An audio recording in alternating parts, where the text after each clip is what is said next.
Hi everyone, here we've got UMIDIGI S3 Pro and let me share with you how to add a fingerprint to this device. So first of all, we have to enter the settings and now we have to find security and location. Here we've got the fingerprint option, so let's tap on it, and now your device is telling you that you will be able to unlock your device with your fingerprint. What's more, you will be able to authorize the purchases or sign into apps. So simply tap on next. Now we have to add an additional screen lock and you can choose the pattern pen or password, and it is in order that if for some reason the fingerprint sensor won't work, then you will be still able to unlock your device and you won't have to go through the hard reset operation. So let me pick, for example, the pattern. Just tap on the option you'd like to use. Here we've got the secure startup option, so your device is asking you if you'd like to enter the pattern after turning off your device completely and turning it on again.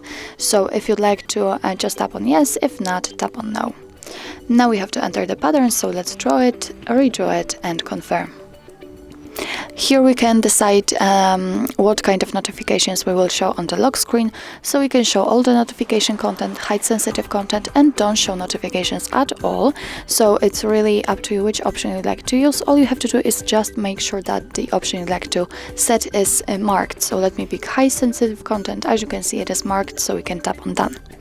Now we have to touch the sensor, and the sensor is located on the back of our device. Let me show you, it's right here. So let me touch the sensor, and as you can see, now we have to do it multiple times in order to add our fingerprint fully.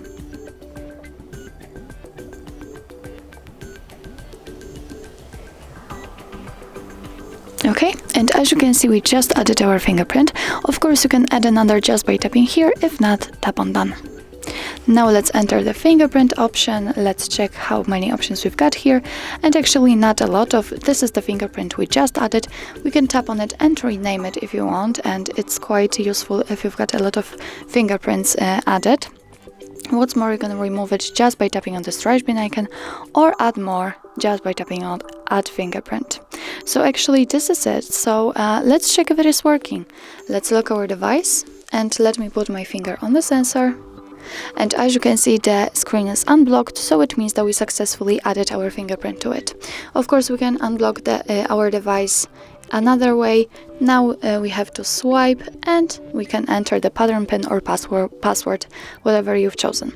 So actually that's all. This is how to add a fingerprint to your UMIDIGI S3 Pro. Thank you so much for watching. I hope that this video was helpful, and if it was, please hit the subscribe button and leave the thumbs up.